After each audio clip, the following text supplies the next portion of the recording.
I did my own pages first, and then I did the agency because I felt as if I couldn't market a girl if I couldn't even market myself. $1.5 million in subscriptions and $50,000 in messages. So you can imagine the frustration of me being in prison during the golden rush. Today, I am talking to the legendary Mike and his banana, the founder and CEO of Centric Marketing. Mike is one of the few OFMs that's really practicing what he preaches and building a compelling, hilarious personal brand that has models coming to him looking for representation.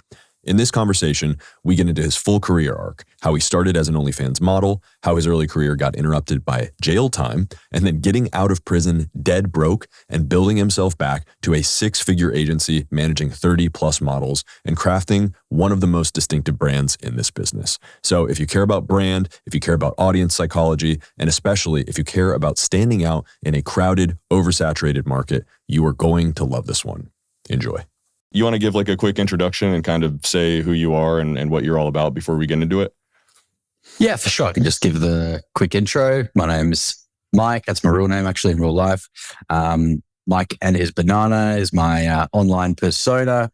Pretty much did my own OF back in 2020. I scaled 2 of my own accounts to top 0% at the same time. Fast forward now to 2025. I've retired from content creation, at least of the OnlyFans side of things. Now I'm just full OF management. And now we've got models that we're able to scale from 0 to as much as $50,000 redos in the very first week.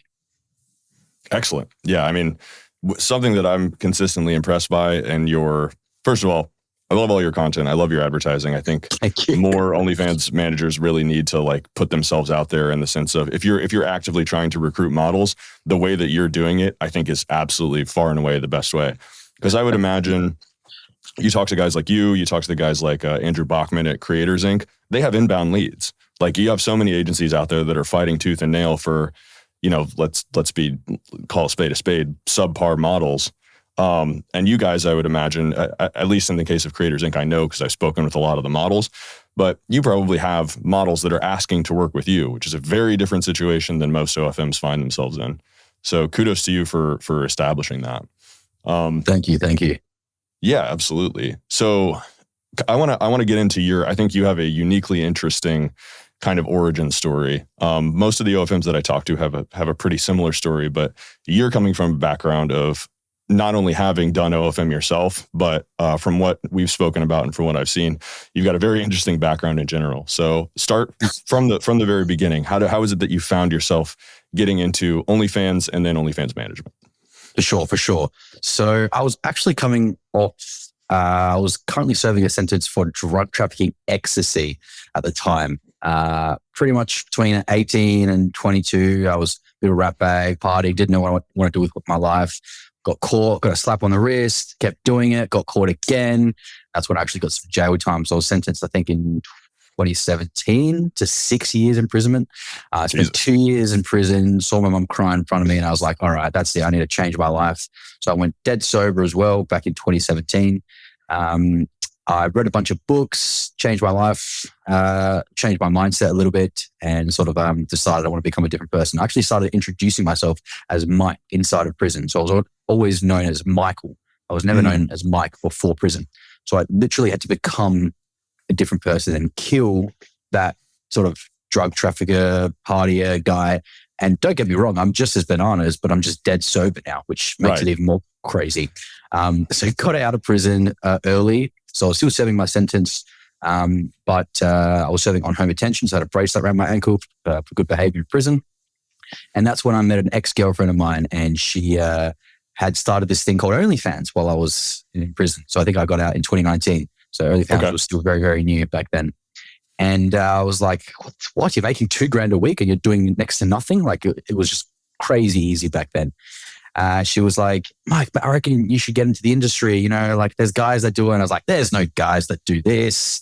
But then I was like, hey, what have I got to lose? Let's look into it a little bit. Did a bit of research, found out there was actually some guys in the industry doing quite well. And I kind of like looked at what they were doing. And I was like, I feel like I could do this better. So came from a sales and marketing background already. read a lot of books on marketing in prison. So I kind of just decided like, all right, how do I do this differently? Everyone's either using a fake name or the real name. Why is no one having fun with this? Why is no one going for a theme or trying something different? So that's how Mike and his banana was born. So the banana was originally just that banana down there, right? Of course, yeah. Of course. So one thing led to another. I started doing quite well really quickly. I discovered gay meme pages. They were kind of like my go-to for paid promos. I would just literally pay for paid promos, get traffic in for free, send every single one of these free fans video welcome messages, like saying their name, pacing up and down my driveway whilst I was on home detention, like some crazy meth head. No doubt my like neighbors would be like, what the fuck, this guy's fucking meth head for sure. Like, it was just, no, I was just walking around shirtless, saying people's names and exactly. Welcome to my band. Literally. So that's how I started. I built that rapport, obviously upsold them content, reinvested that money back into more paid promos, blah, blah, blah. Things kind of just scaled up from there. Then I met a girl on Tinder. She wanted to do OF. She didn't know how to start. So I was like, sure, I'll help you out. I've done it all, blah, blah, blah. I was just doing it for free at the time, but she was like, can you please keep helping me? Like, I'll give you a percentage of my earnings. And I was just happy to make content with her. But then I was like, you know what? Maybe I should turn this into a business. Then I started getting guys, girls, couples accounts. And then I decided, okay, I've got a Marketing's Banana page. That's tailored towards the gay male audience. I saw how much more lucrative the females were because of the straight male audience. Of course. So I was like, how do I also open up a page or like, how do I, fit into that sort of demographics? That's when I started another OnlyFans page that not many people know about because I didn't get to run very long, but it was called Mike and Friends. And it was Friends, the TV show themed. It was basically just me with a bunch of girls. So you've probably seen a lot of these male porn stars that, have those group sex and blah, blah. I actually did that first, definitely before anyone else, back in like 2020 is when I started that. But I only did it for 5 weeks because I was still serving my sentence for drug trafficking. I was on parole, got on TV, got kicked out of a mansion. Long story short, the parole board found out about what I was doing for work. I did say that I was working I was running a digital marketing agency. I just didn't maybe particularize the nature of the content. Sure. I think a part of me realized that if I did disclose what I was doing, they just simply would have said, nope, stop doing that. And obviously the money was crazy good. So I wasn't going to Are there laws that prohibit you from doing that? Or was it like an actual violation of your parole terms? That's a good question. So it's not a criminal offense. It's the same as if you were to drink alcohol on parole, right? It's not illegal, but parole is seen as a privilege, not a right. So you do what they say, right? Got it. So essentially, that was a breach of my parole. It was a breach of my good behavior condition of parole. Being in prison and prisoners there like, oh, you're back. Oh, fuck, bro. Yeah, fucking bro. You are. And people kept saying to me, of course you'll get out, man. Don't worry, man. You're all good. There's no way that no one ever gets cancelled on their first parole breach. You've done the right thing. It's a legitimate business, making good money, blah, blah, blah. I think I was making like 30K a month profit at the time. Anyways, they cancelled my parole. My first and ever only breach. And this was at the start of 2021, which I think you might know was like the best year for OFM. A lot of my friends, some of them I was calling from prison. One guy was also doing OF himself and he had an agency. I think before that, the most he'd ever made was like $13,000 in a week, which is still insanely good. But I call him from prison. He's like, bro, you need to get out right now. I'm like, why? He's like, guess what my pending balance is at? 39,000. All I'm doing is doing stupid TikTok videos.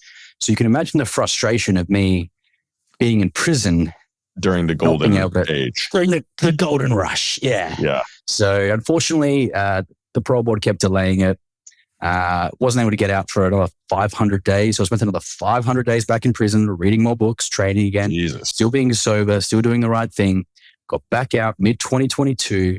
And I knew nothing about OFM because everything had changed. The shit that used to work in 2020, meme pages and guaranteed gains, didn't work in 2022. So I knew absolutely nothing. Couldn't really get back into the industry because I was still on parole. My parole didn't finish till 2024. So got back into sales, selling solar, biding my time, waiting. anyways, 2024 came and I restarted the agency. But my goal was to try to do my own pages first. That's kind of how I did it before. I did my own pages first, and then I did the agency because I felt as if I couldn't get into the agency. Sorry, I couldn't market a girl if I myself couldn't even market myself. That's kind of how I felt. But a lot of my friends that were now millionaires because of OFM that I'd helped out back in 2020, they just said to me, Mike, just do the agency. Forget about your own pages. Do the agency first. Way more profitable. So long story short, paid a guy $1,000 for a coaching call. He gave me a kind of a different sort of script to outreach models. And I just started, let's do it. I'm going to restart the agency. I had one insanely good chatter at the time. And I know, and you'll also know why she's insanely good is because she was also working for Athena at the time, right? So she was just like, yes. Yeah. So she was working at Athena at the time. She'd already run a previous chatting agency. She'd already done really, really well for herself. She was she'd handle accounts that were making upwards of 7-8 figures. What's that? Like 10 million in a month? 10 million, crazy numbers. Yeah. Jesus. Yeah, that's crazy. You don't see those too often. No, definitely not. So she was already super experienced. And I'm telling you, if this was just not the universe, just giving me a second wind or second chance, but I shit you not, 23 DMs in, okay, we came across this model that was super responsive. So my chatter / BA, she was the one that actually found this model through OnlyFinder.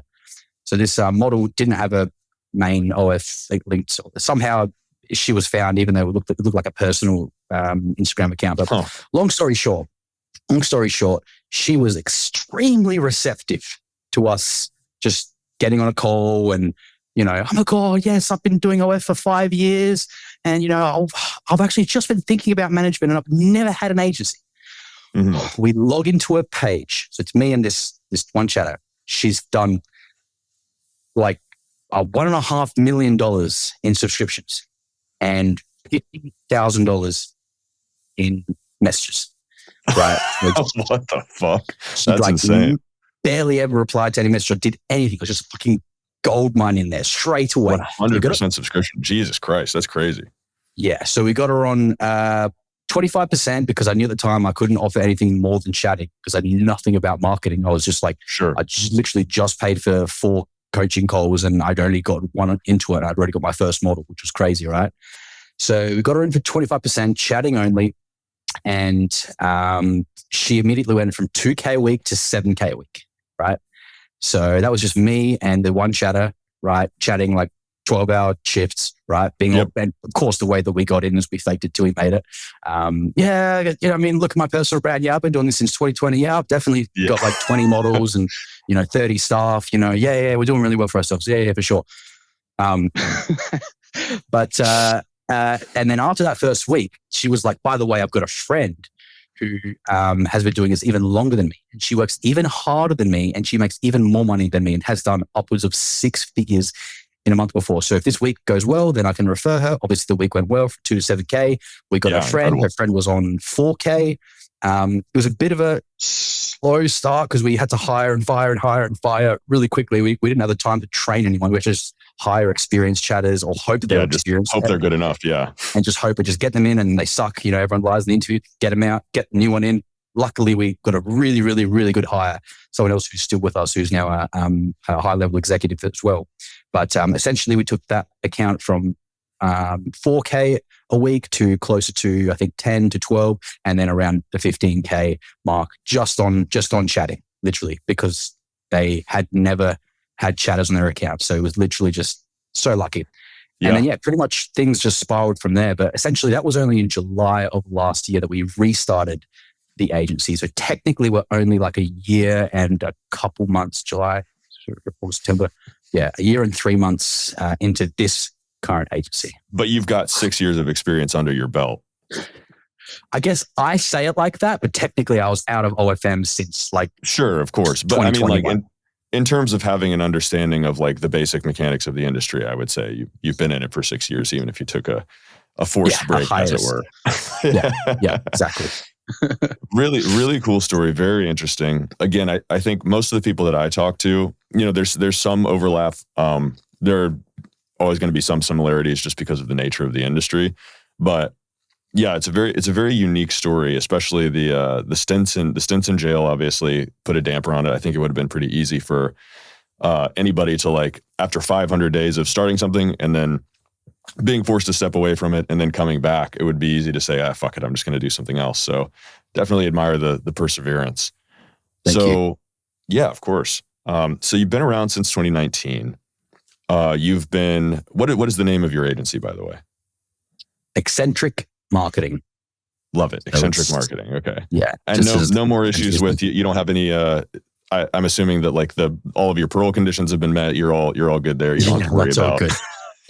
That's all sorted now, thankfully. Yeah. I actually, I don't know if you saw on my, like, that carousel post that I had, but I returned to the parole board.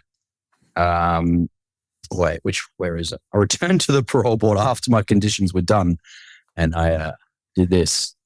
That's right, me in front of the parole board. Hell yeah. That's awesome. Yeah.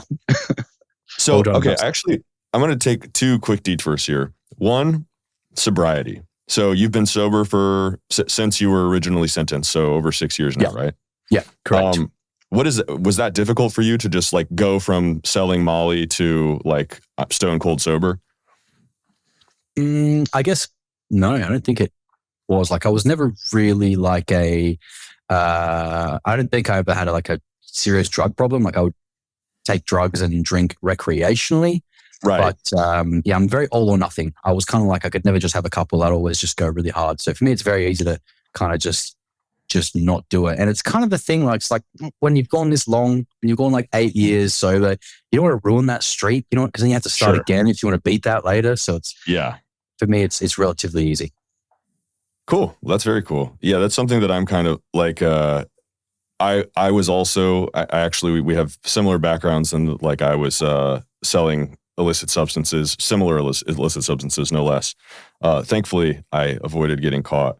But yeah, sobriety is an interesting concept, because I think for a lot of people, you become dependent on not just, like, harder drugs like MDMA or cocaine or anything like that, but even substances like caffeine, nicotine, cannabis, where it becomes a part of your daily life. And I think it can be very, especially if you're into, like, productivity enhancers and, like, nootropics.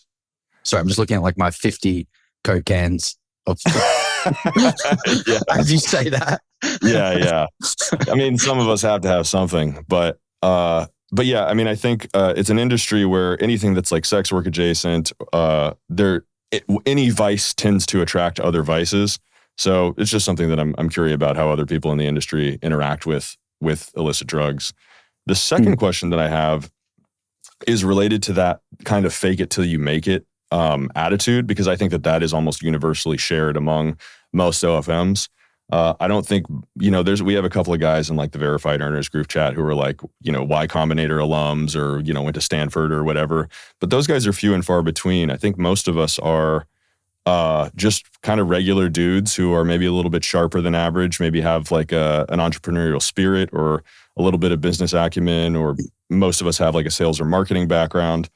Do you think, like, net, how do you approach, like, establishing relationships in this industry, knowing that everybody has that kind of fake it till you make it mentality, and knowing that a lot of people have plenty of value to provide, but a lot of people are just straight up frauds? Like, how do you navigate that? Yeah, it's a good question. I just remember, how's my internet connection? Saying I'm reconnected. You're good. You haven't been choppy at all. I just remember what I learned in prison. Believe nothing of what you hear and half of what you see. It's as simple as that. So basically saying, like until somebody has established that they are capable of producing results, you're going to take everything they say as though it's a lie. More so, like, just actually, no, I'm very trusting. To be honest, I'm super trusted. I got scammed so many times. I don't take my own advice. No, to be honest, how do you tackle that? I feel like you should trust new person till they give you a reason not to, like within reason. Sure. Because like if they scam you, sure, they scam you, it's their loss. You know, at the end of the day, you know, I know that I'm a good person. I'm going to do the right thing by people and provide value to those that provide value to me. You know, and if it's not kind of shared, then that's going to be unfortunate for them because they're going to miss out on, you know, some of the cool shit that I'm going to be learning and sharing with them. So I feel like it's all about, you know, trying to just recognize or hope that most people have kind of like a win-win mentality, which I feel like most of the higher level guys have that kind of mindset, because I don't think any of us really would be at the level that we are at if we had like a win-lose mentality, you know? Agreed, 100%. Yeah. I think that there's like something that I really like about verified earners is you obviously have to be vetted to be in the chat. So I don't even remember. I've been in the chat for like almost 2.5 years now. Is it like $50K a month that you have to demonstrate? What is it now? Do you know? I only just got in it like a couple weeks ago because I just like completely forgot that I should be in these groups, unfortunately. But it's $100K a month, I think. $100K a month now. Okay, got it. Now I think we met through I think Shane's, but he needs $100K in crypto as well. Got it. Okay, yeah, that makes sense. But yeah, it's nice that we have like, I think anybody who's either trying to establish a community or if you're looking for communities, verified earner is incredible.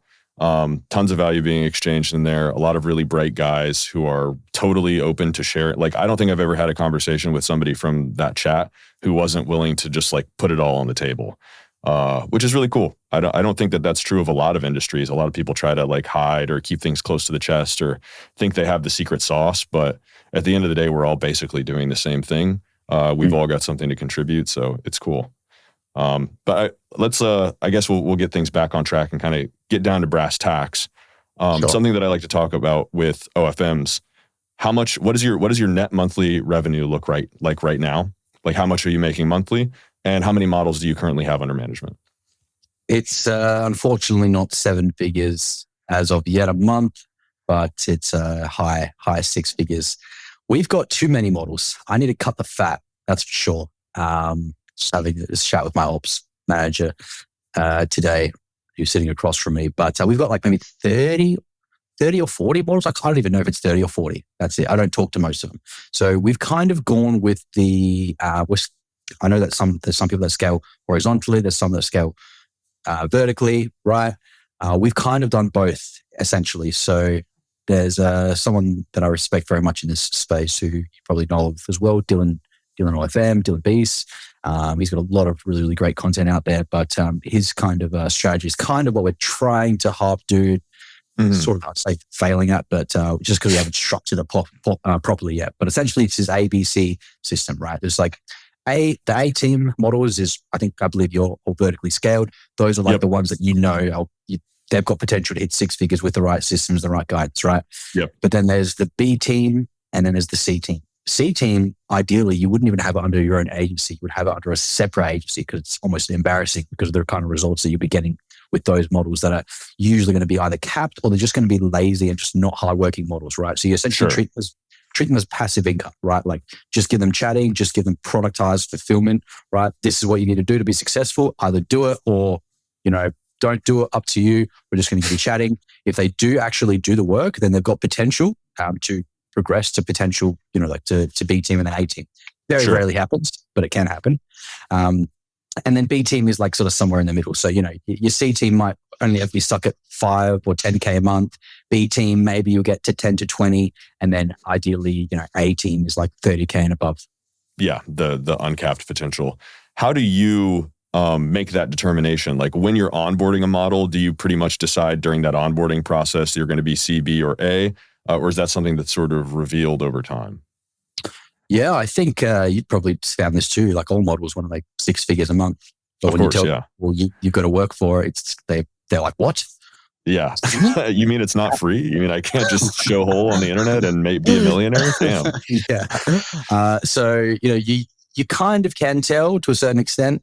But then there are also going to be models that say that they're going to put in all the work and then, you give them the systems and they just don't put in work and they're all talk. So most of the time you can kind of get a feel for it.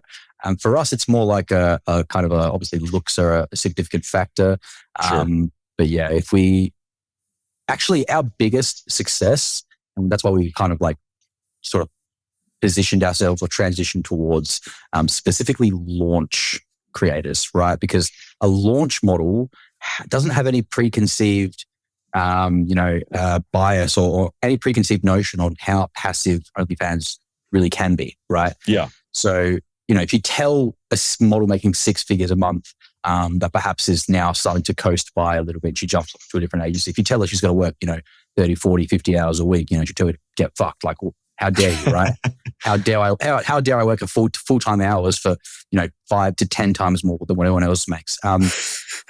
Versus if you tell her like a uni student, right? Hey, work 20 to 30 hours a week and I'll make you 10, 20, even 50K in a single week, which is something we've done before. They're Right. probably going to work their butt off. They'll probably go above and beyond. That's what we've found. And yeah, we've had the most success definitely with launch models, specifically university students, because they understand, they know how to delay gratification. I mean, they're going to be doing this degree, this piece of paper, which by the time they finish their degree is literally going to be worth nothing because AI is going to replace their job, right? And they're paying for it. So they've got to pay for it. Right. So they understand the concept of delaying gratification, right? All of the uni students we started that we've blown up, first thing they've asked me is, do you know a great accountant? Right. But if you blow up a party girl, she's straight away going to, stop working, spend it on Gucci bags, travel, cocaine, the whole shebang, and then there goes, and then change her password and go to a different agency that's promised her unlimited traffic with zero work, and then it's the end. Yeah, I see a lot of that in like the consulting clients that I deal with. Is there's not a lot of. I think my initial impression, especially when I started doing consulting, is that was the fault of the agency. And more, the more that I've encountered it and the more that I've even, talked to people like you who have a very clear sense of what's going on. You've been around the block. You've talked to a lot of models. A lot of it you can easily just chalk up to the fact that like you can't coach everybody to success. Not everybody has what it takes to be successful. So you have a general sense of like who your A models, your B models, and your C models are going to be going into it. Obviously, like some things are subject to change. How do you determine what resources get allocated to a model? So like, let's say that you have somebody who has a super unbelievably successful first week, one of these launch models that you're talking about. Do you generally, when somebody pops off like that, do you invest more resources into them? How do you like approach those decisions at an operational level? Yeah, I'd say it's always like a case by case basis. We tend to focus on a lot of organic, but we try to do some sort of like, I would consider Reddit black hat, essentially. Yeah. But, we do have some Reddit stuff going on for the highly niched models. Whether or not it's profitable most of the time, not so much. Maybe it's just because we suck at it. Maybe it's because Reddit sucks. Maybe it's a bit of both. But yeah, I think it's just a case by case basis. The ones that blow up, they definitely are the ones that we focus the most on, but it's just the one sort of source of traffic that we're using for those models that we blow up. What we are heavily investing in right now, and I know that a lot of people, this is probably going to answer one of your questions down the line, but regarding AI, a lot of people are either like, a lot of the OFM guys I talk to, they're like doing nothing with AI, right? And they're making like 7 figures a month. And I'm like, you're doing nothing with just like the most important thing that's ever going to like impact humanity. It's going to like significantly impact the OFM industry. Anyways, they're doing nothing with it. Or there's people that have gone complete other end of the spectrum and they're trying to do fully AI models and blah, blah, blah, probably because they can't even get a real model, right? Right. But we're blending the two because we know that I feel like that's going to be where the real money is. So essentially we're cloning our existing models. We've got all the AI done in-house, right? We could do full photos, completely one-to-one at scale. We've got some models in the pregnancy niche, for example. Now we can keep them pregnant forever, right? Their photos, the AI photos are performing better than their reels. Sure. So, but what we also want to do is essentially, let's say you've got a model on a 50-50 split, right? She's printing cash, doing 6 figures a month, on Instagram. Then you go to her and you say, hey, if I how do I put this? If I generate all the content for you, start up a new Instagram, start up a new OnlyFans account. And I might just pay you a reduced percentage because you're doing zero work. Or ideally, if you can get them on a salary, you basically say to them, I'm going to do all the marketing for you. You're going to do zero extra work. I'm still just going to use the exact same OF content, but I'll do it under a different name. So you're basically going to get more money for doing literally zero extra work. And you can essentially start up a different niched account, right? Sure. And then you can do that again. Then you basically have a model that is now on a 50-50, split with you. And on top of that, she's making passive income off 2 other accounts. Maybe she's getting like a decent sized salary from these other accounts that you're probably blowing up and actually making a lot more than that 50-50 split. Then all of a sudden, it's like you've kind of got her like safeguarded and you're basically leveraging AI to your advantage. So ideally, you would be doing that marketing with some form of AI or something. Sure. Yeah. Okay. I guess now we're on the AI subject and it's something that you're clearly like investing into. Do you have any like pure AI models at the moment? Good question. Like models who have no basis in like no actual real world equivalent. Yeah. It's a good question. No, we don't, because I'm still not convinced that it's going to be more profitable or more leveraged just yet, because FanView over time is simply going to be known as the AI model platform, right? It's going to become more and more well known, just like how now people think that they're not talking to the actual model on OnlyFans. That's why, we start using things like AI voice cloning, which you're probably doing too, right? Which has a significant impact on sales. So yeah, for us, still just on OF, but one of our specialties, something that we have been leaning towards. Like I said, we found that launch models and specifically university students are the ideal candidates. Also, university students generally don't want to be seen on the internet doing, that kind of content, right? Because as soon as it gets around the university, they're cooked. Yeah, not ideal. So that's also where we've come in with something else that I don't think anyone else is really doing or openly doing anyways, but we're leveraging AI for these university students to essentially market them on OF whilst they remain completely anonymous. And all we're doing is they're just making all the actual content for Instagram, right? And we're simply creating an AI face and putting that face on their face. So it's got it. Okay, so just a face swap, yeah. But you're okay. I get it. So they're still the basis of the content, but you're face swapping everything so that they remain relatively anonymous. That's very cool. And I'm sure that's something that the models find extremely valuable. It's a pretty sick value prop on your end, makes your offer a little stickier. Yeah, for sure, risk free. And then we always just go look with the old. If they do start making it up, we just go look. AI is going to take your job anyways. You may as well just go all out on OF, or we just send them some of our AI generations and we go look. The Mother Teresa is going to be getting gangbanged by 10 black guys in 6 months anyways, because you're just going to be able to write that in a prompt and it'll be right there in front of your eyes. So if everyone's going to be doing porn in 6 months' time anyways, you may as well do it now because you can just use the AI defense, right? Yeah, absolutely. So you clearly understand like AI is going to be extremely disruptive to the OnlyFans industry. I've got my hands in a couple of things that I think that you'll be interested in, but what is your outlook like 12 to 24 months? As you're saying, like there's going to be a ton of just very realistic, very compelling AI generated pornography very soon. I think the level of sophistication that the image to video prompting or even text to video prompting is at right now, I think still leaves a little bit to be desired.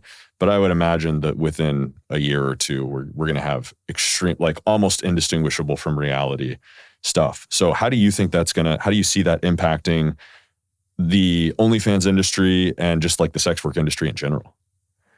Yeah, it's going to have a pretty major impact.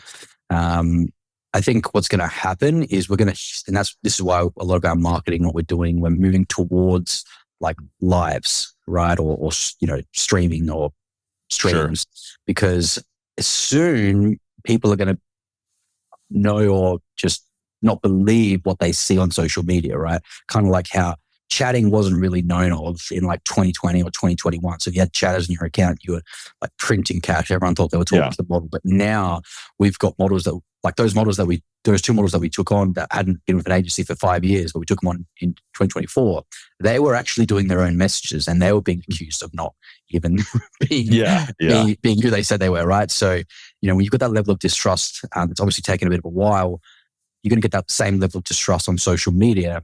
And the only way to overcome that will be that all these, influencers, the Sophie Rains and all these content creators that no doubt would then start basically just generating their content. Because if it was almost identical, if not even better than the quality they were making, why would they not, right? They're all going to be pretty much just shifting towards doing, TikTok lives, Instagram lives.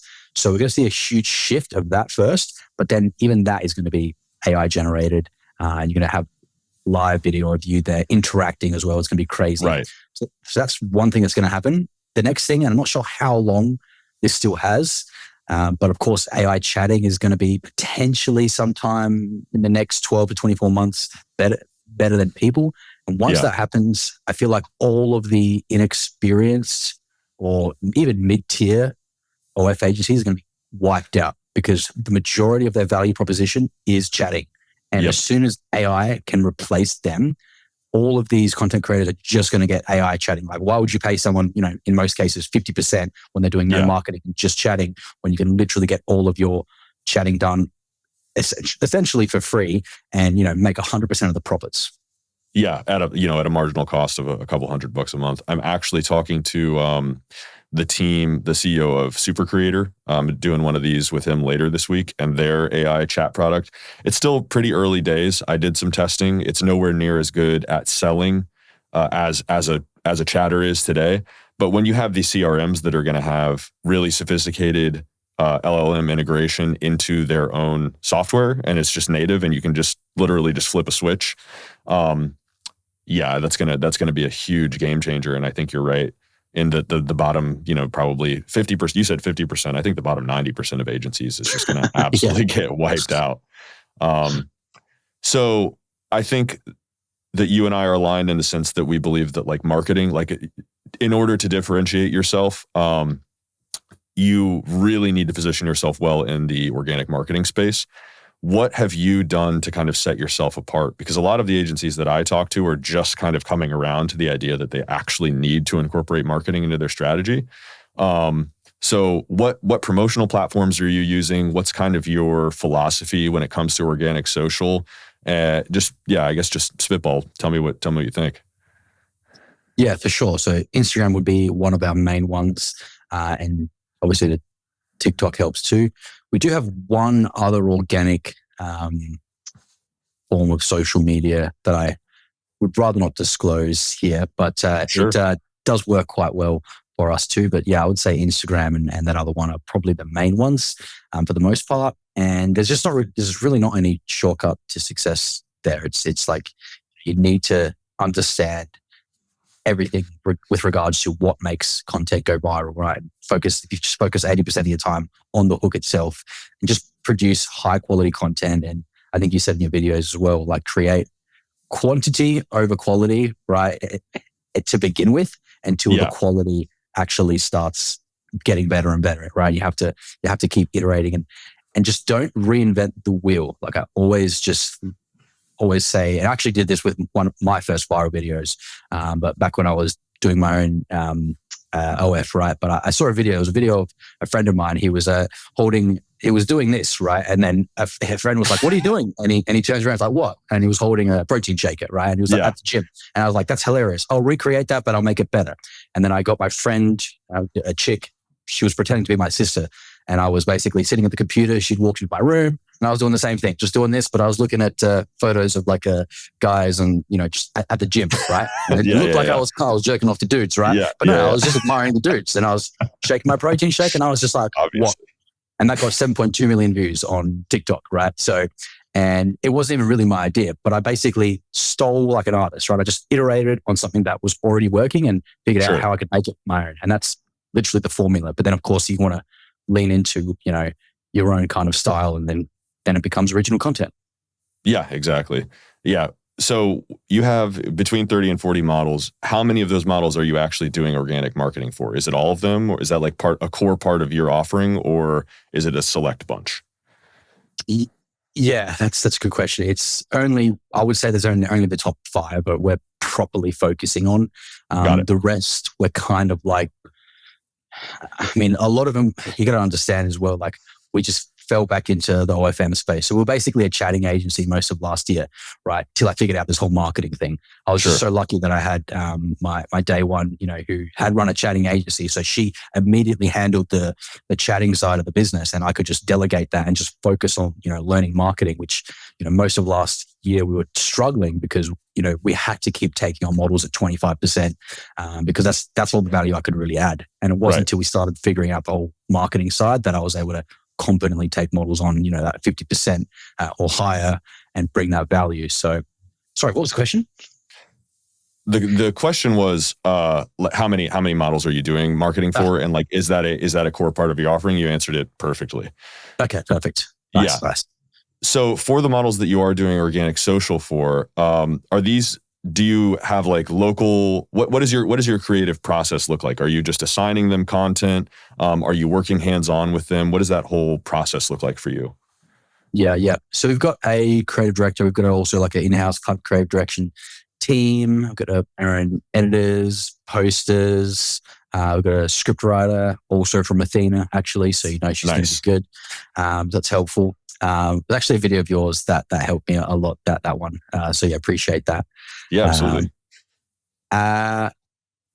So usually I think the ones that I know are going to have a lot of potential to blow up, I will definitely step in and just focus and then make sure that, we get the most out of the creator and they're super comfortable and happy with what we're doing and everything's structured. But for the others, like once it's all set in stone, like, it usually runs itself pretty smoothly. But we're still putting things together, to be honest. Again, we're just over a year old. Yeah. So you can imagine we're scrambling to become structured. I mean, yeah, I think everybody's kind of in the same boat there. I don't think anybody, the industry itself is less than 10 years old. There's so many new entrants. So I think to some extent, everybody is figuring it out as they go along. And because the industry, especially social media, is so dynamic, and just change, the algorithms are changing constantly. People's content preferences are changing constantly. The platforms are constantly introducing new features. You really have to you have to be getting your hands dirty and be in it every single day. And stuff is changing all the time. So to that extent, I mean, I think everyone's kind of figuring it out on their own, which to me is like part of the reason that I want to have these conversations. Everybody's figuring stuff out on their own, and they're all focusing on different things at the same time. So that is inherently the value of like having these conversations and talking to other people in the space is people see things that you don't because there's so much to keep your eye on. It's impossible to monitor all of it at once, no matter how fully operationalized you are. And we're all, the other interesting thing about this business that I really like is that everybody's kind of a self-starter. So, we're not like venture backed. Nobody's like fundraising to start an OnlyFans management agency. Nobody's taking like a private equity raise or something. We're all just figuring this shit out. So yeah, it's cool to talk to people and figure out what the hell's going on. What do you, to that on that point, what are some of the things that you think you see right now that not a lot of other people see? Yeah, I would say it's how important it is to double down or at least lay down the foundations of AI, because like it's only a matter of time before, let's say, a smaller agency that's innovating in AI gets in the DMs of, Sophie Rain or, someone making 6 figures a month, some model making 6 figures and goes, hey, I can generate all your content for you completely for free. Do 0 extra work. I'll just take, 10% less than your current agency. And then boom, someone's going to poach a bunch of models. So yeah, I feel like that's the main thing. It's like the agencies that are complacent and that are not innovating, they're going to end up like Apple or Crapple, as I like to call them. You're possibly an iPhone user, and that's okay. I understand. It's all good. You need a shamefully throwing my iPhone in the garbage. The social media platforms still favor Apple because most people have Apple phones, right? But sure, there's a reason that Samsung have taken market share, right? It's because they do things like this. It's as simple as that. They innovate, and now Apple, unfortunately, is miles behind. So if you're not innovating, you are eventually going to be, taken over. Yeah, especially in this space. I agree 100%. And I think that there's a lot to be aware of outside of OFM, like the AI products, something that I'm investing a lot of time into right now. I'm actually going to be heading up organic growth for one of these companies. Have you seen the AI erotic companion sites? Yeah. I think that those are going to, you talk about AI chatting wiping out the bottom 90% of agencies. I think that those AI companion sites are just going to wipe out the bottom 90% of creators. That to me seems like the most reasonable application of, as opposed to having like pure AI OnlyFans models, having a platform where you as a user can go to that platform and say, okay, well, I've got a harem of, 10 girls. I've got a trans dragon girl. I've got a hot goth girl. I've got my 18-year-old sister. And you can engage in like these very specific fantasies, and the model, you can have as many models as you want. All of them are available 24/7. They live inside of the thing that you keep in your pocket all day. And they provide a much more compelling real-time, like kink or fetish friendly experience. And then it'll be VR as well, right? Yeah, I'm sure. Yeah, that integration will come soon. And then, voice prompting, as that technology gets more sophisticated and as it integrates more features, I think right now, maybe the shortcoming of that is that it's primarily, it's relatively the same as OnlyFans in that it's text, image, video, and it's all prompt based. And occasionally you'll get some like weird hallucinatory stuff, but fundamentally, I think it's like a more authentic experience than OnlyFans because, if you're on OnlyFans, you're talking to a 40-year-old dude from the Philippines anyway. So, yeah, no, I hadn't thought about that too much, but and then I would look into it. People would argue that people want to talk to a real girl, right? So there's going to be that select few. I'd say most would, but perhaps not. I guess we'll find out. Yeah, for sure. What so from a like business perspective, two questions. First, how do you spend, like what does the average day look like for you? How are you allocating your time and your resources to grow the business? Yes, to grow the business. We're actually kind of going through like a merger / acquisition situation right now. So it's interesting. Pretty much doing like 16-hour days every single day, which is good because I'm forgetting to eat. So I'm getting my abs back. So that's helpful for the abs. That's what you need.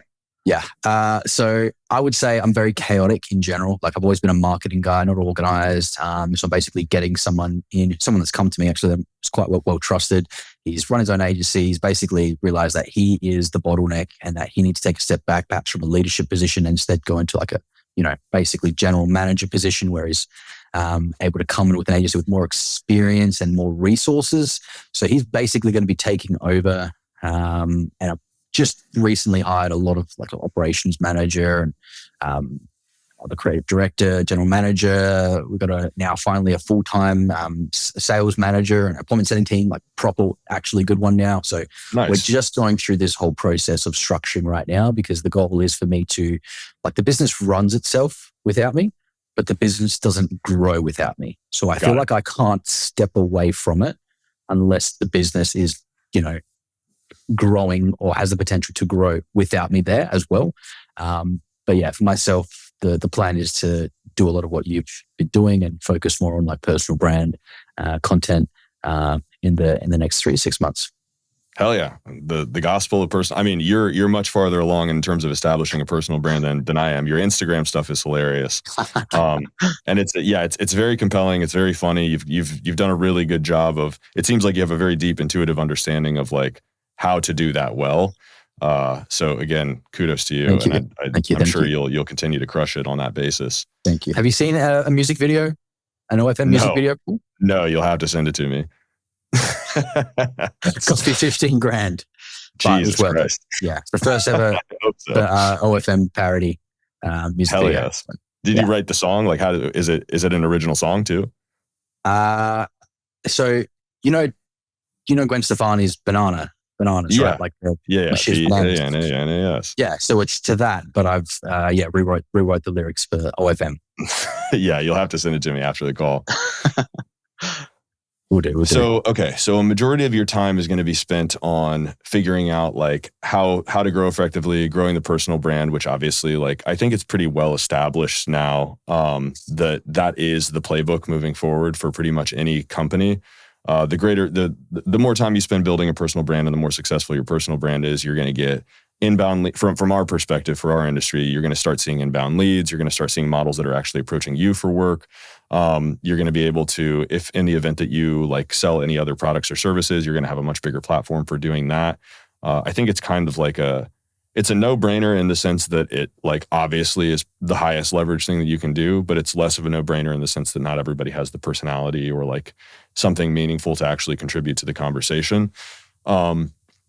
So I think that is definitely the right move. I think that's something that more people should probably incorporate into their business, or at the very least find like a figurehead or a spokesperson that they can sort of delegate that to.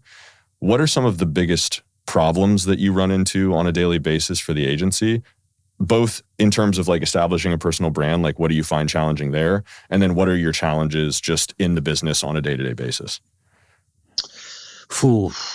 I still find it a little bit hard for me to remove myself from the business, I think. And I still have a issue focusing. Like I have to do a lot of things. I invest in nootropics. I've got Brain FM music going on. I have to physically have my phone in a different room.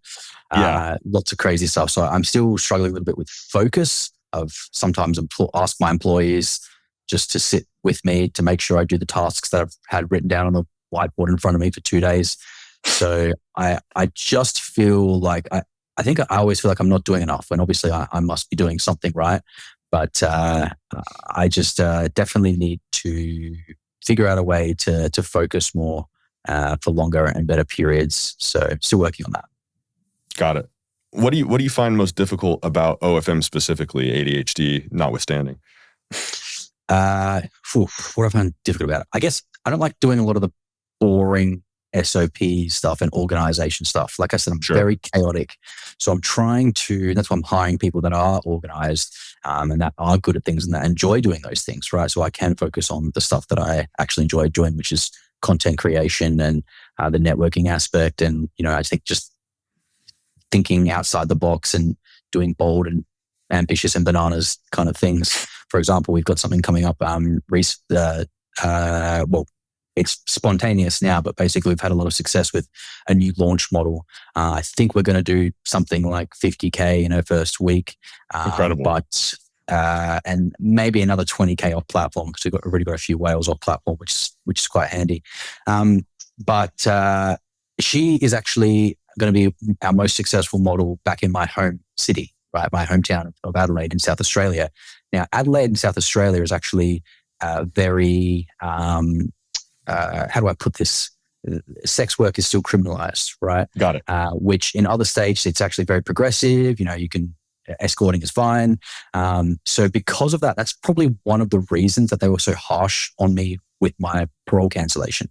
So I'm actually going to have an event. I'm going to have reporters there. I'm going to have another story written about me. We're going to do a fundraiser specifically for it's called Sin Australia, which basically is an organization that helps sex workers. So I'm trying to sort of like give back a little bit, and hopefully get the bill passed, because we're one of the last states that still have that still need to be. Sex work still needs to be decriminalized. So I'm trying to, but let's be real here. It's also going to work as a pretty great lead magnet. I mean, if I successfully am able to help actually create positive change, then that's going to, of course, put my name in the space. And that's probably going to lead to, more high quality models wanting to work with me. And probably more high quality models in Australia, which means you have like some cultural alignment there. You're going to be able to understand kind of what their needs and perspective are a little bit better inherently. That's a very, very smart PR move. I like that a lot. Thank you. What would you say you enjoy most about this work, about being in OFM? Interesting. The money's nice. I knew you were going to say it. I just stopped it. I guess the freedom that it brings. I like the grind, to be honest.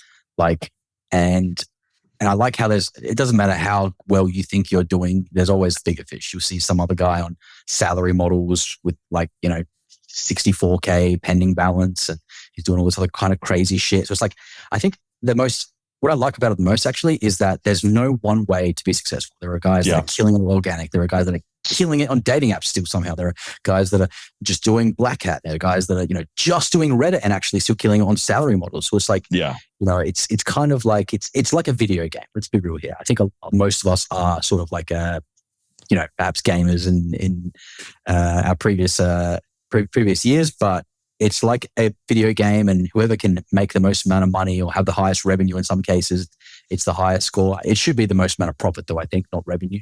For sure. But I think the competitive aspect of it and the fact that, you're not really capped. You can just almost keep going indefinitely. Yeah, 100%. And I think like something, if you're watching this and you're maybe newer to OFM or you're kind of like a mid-size agency, if anybody ever tells you that there's like a right way to do something, that person doesn't know what they're talking about. They haven't spent enough time in the industry to recognize exactly what you just said, which is that if you dial in on one specific thing and you perform that function better than any other agency, there's money out there. There's infinite money out there to be grabbed. And the more unusual that thing is, or the more difficult that thing is, typically the higher the return is. Unless it's, something stupid. unless it's just like spending infinite money on paid ads or something. But yeah. Do you have any like ethical or like moral qualms about OFM? Because from my perspective, like obviously it's in the OnlyFans terms of service that the person that you're talking to might not be the model. So purely from like a legal perspective, the models and our bases are covered. But like it is sort of inherently fraudulent in that the customer is in almost no case receiving the product for which they're paying. And like it is sort of necessarily exploitative. Like we're kind of exploiting customer psychology in order to, it might be a thing that they want, but we're leveraging every psychological trick in the book to get them to spend the absolute maximum on that thing. Do you have any like ethical or moral qualms about that? Or like, do you have any thoughts about that? It's a very interesting question. So I look at things from the model's perspective, right? Okay. And I also look at things, there are going to be guys out there that perhaps won't get any form of validation. And that's why they do have to flock to OnlyFans, perhaps as close as they ever get to any kind of validation in their lives. That's maybe the most meaningful interaction they will come across or get. Or some guys are actually, as you would know, they're just really nice, genuine guys that don't want to meet the model and they're more than happy to support them. So I feel like for the most part, when you focus more on like the models and what it can do for them, like, so just to give you an idea, like one of our top models who we did 57K in her first 7 days, she came to me and she was like, Mike, she was in a abusive relationship at the time. She was going for a PhD in uni. She was pretty much on the brink of homelessness. She couldn't move out because she couldn't afford to live anywhere else. So she had to stay with this guy. And she basically came to me and said, hey, Mike, I've talked to other agencies. No one wants to start me up in OF. I want to do OF, but I, don't want to show my face. And of course, most agencies will be like, no, screw you. Why the hell would we, like, as you would as well. You would too. You would be like, no, well, there's plenty of models out there that want to work with me, that want to show their face. Sure. Why would I put my resources into you? Anyways, we took a bold leap of faith with some different kind of stuff we were trying. And we just got insanely good results. We got 1,000 paid subs on our first ever day on OF, which is insane. It's a new PB for us. It's a good way to kick off the new year, especially because last year we were pretty much a chatting agency. And then this year we just, casually made someone 57 grand in a week. So she, fast forward to now, she's got $250,000 saved up in the bank account. She has been able to continue her studies at uni this year. So even though she, works pretty much, I wouldn't even call it part-time hours. We'll say 5 hours a month she probably works now. She's still on 20, 30K a month. She did do 6 figures in her first month when she was actually going all in. But as soon as uni started, she was able to just coast on by at a casual 20, 30K a month, almost passive income. So she's able to get out of the relationship. She lives by herself now. She's able to look after her family and friends. She's a lot better, off mentally now. and she's pretty much gonna, by the time she finishes her degree, she'll become a millionaire. So I kind of focus more on those kind of that aspect of it, Right.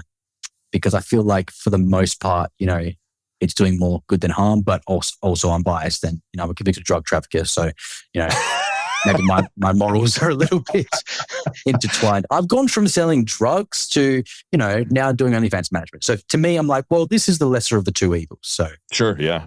Yeah. And I mean, the way that you put it, I think makes a lot of sense in that, like, is it most sex work, I think, in the history of humanity has been exploitative of the women who are providing the service, or the people yes, that are providing the service, which in 99% of cases has been women. And now we have this form of sex work called OnlyFans that's much safer, basically not exploitative at all, in the sense that, like, the model is 100% in control of how her image is being used, what she's putting out. She, like, nothing can be done if she doesn't do it. So yeah. So I mean, I totally buy that as a moral argument. It's just a question that I like to ask everybody, because it's such an interesting. I think a lot of people see this industry as doing a lot of harm, and as like pornography in general as being incredibly destructive. And this is a very unique and very new industry. So it's just something that I like to kind of poke at anytime that I talk to somebody new. yeah. So I appreciate it. That's a great answer. That's an awful answer. Out of curiosity, what's your answer to that question? For me, I think it's something that I recognize as being destructive. But I'm sort of just an evil person, so it doesn't matter. I've done, wearing a mask. We've got, yeah, exactly. Right. Yeah. There's a reason I have the mask on.